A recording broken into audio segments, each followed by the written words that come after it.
आपने थंबनेल सही पढ़ा। क्या ट्रांजिट वीज़ा से इतना बड़ा लॉस हो सकता है? तो आंसर है यस। बहुत ही माइन्यूट चीज़ है, लेकिन ये वीडियो देखने के बाद आपको मालूम पड़ेगा कि ट्रांजिट वीज़ा से कितना मेजर लॉस हो सकता है और ट्रांजिट वीज़ा कितना इम्पॉर्टेंट होता है। तो चलो वीडियो स्टार्ट करते हैं। ये केस हुआ है महर्षि के साथ। महर्षि जो कि एक इंडियन स्टूडेंट है, उसे कनाडा फ्लाई करना था हायर स्टडीज़ के लिए। उसने लुफ्तांसा का फ्लाइट बुक किया मुंबई टू कनाडा का, जो कि वाया यूरोप सेक्टर था। उसके बाद बुक करने के बाद उसे फ़्लाइट का कॉस्टिंग आया 67,000 का। फ़्लाइट तो बुक हो गया। नॉर्मली महर्षि एयरपोर्ट गया। एयरपोर्ट जाने के बाद उसे मालूम पड़ा कि वो फ्लाई कर नहीं सकता है। उसने रीज़न पूछा तो उसे मालूम पड़ा कि उसके पास ट्रांजिट वीज़ा नहीं है। क्योंकि आप यूरोप से जा रहे हो तो आपको ट्रांजिट वीज़ा लेना कंपलसरी है, जो कि महर्षि के पास था नहीं। महर्षि वॉज शॉक्ड कि उसे मालूम ही नहीं था कि ट्रांजिट वीज़ा लेना बहुत ज़रूरी है या फिर कंपलसरी है, या फिर ये रूट के लिए ट्रांजिट वीज़ा जैसी चीज़ भी कोई होती है जो हमें लेना ज़रूरी होती है। उसे वो तो मालूम ही नहीं था। तब उसे एयरलाइन ने बोल दिया कि आप फ्लाई नहीं कर सकते। महर्षि शॉक इसलिए था क्योंकि ये लुफ्तांसा का जो फ्लाइट था वो पूरी तरह से नॉन रिफंडेबल था। अब उसे मालूम पड़ा कि ये तो मेरा मेजर लॉस होने वाला है, और वो लॉस हुआ भी। उसके पास तो कोई ऑप्शन नहीं था, तो उसके पास एक ही ऑप्शन था कि उसे नया फ्लाइट बुक करना था जो ऐसे रूट से जाए जहाँ पे ट्रांजिट वीज़ा कंपल्शन नहीं है, या फिर जहाँ पे ट्रांजिट वीज़ा लगेगा ही नहीं। तब जाके उसने एमिरेट्स का फ्लाइट बुक किया जिसका अमाउंट था 1,70,000। मैं वापस बोल रहा हूँ, पहला जो फ्लाइट उसने लुफ्तांसा का बुक किया था उसका कॉस्ट था 67,000, और अभी का जो एमिरेट्स का फ्लाइट बुक किया है उसका कॉस्ट था 1,70,000। मतलब approximately 3 times higher the fare. मैं वापस बोल रहा हूँ, 3 टाइम्स हायर फेयर जगह पे उसे बुक करना पड़ा, और उसके बाद उसे नए फ्लाइट में कनाडा में फ्लाई होना पड़ा।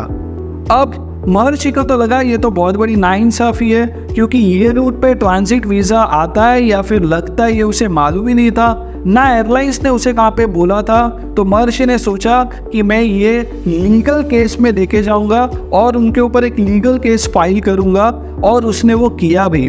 महर्षि ने लीगल केस फाइल किया लुफ्तांसा के ऊपर, और ये केस में ये कहा गया कि मैं जब फ़्लाइट बुक कर रहा था या फिर फ़्लाइट बुक होने के बाद मुझे किसी ने बोला नहीं था कि आपको ये रूट में ट्रांजिट वीज़ा लेना ज़रूरी है। बस ये उसका सबसे बड़ा स्ट्रॉन्ग पॉइंट था।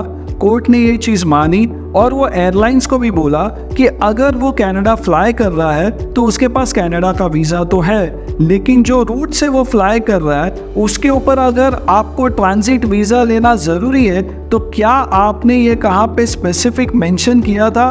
तो एयरलाइन के पास तो आंसर नहीं था, इसलिए कोर्ट ने उनको बोला कि आपको 1 लाख रुपया फाइन महर्षि को देना होगा।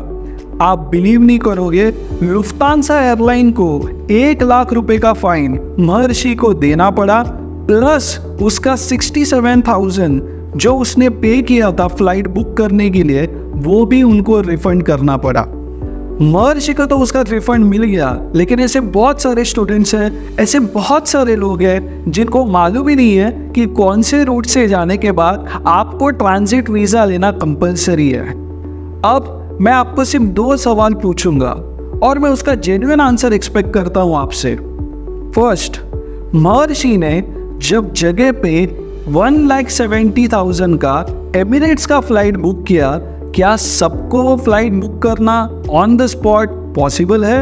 ये मैं इसलिए बोल रहा हूँ कि बहुत सारे स्टूडेंट जो ओवरसीज एजुकेशन के लिए जाते हैं वो स्टूडेंट लोन लेके जाते हैं, एजुकेशन लोन लेके जाते हैं। सो एट अ पॉइंट वो मूवमेंट पे 1,70,000 ऑन द स्पॉट पे करना क्या सबको पॉसिबल है?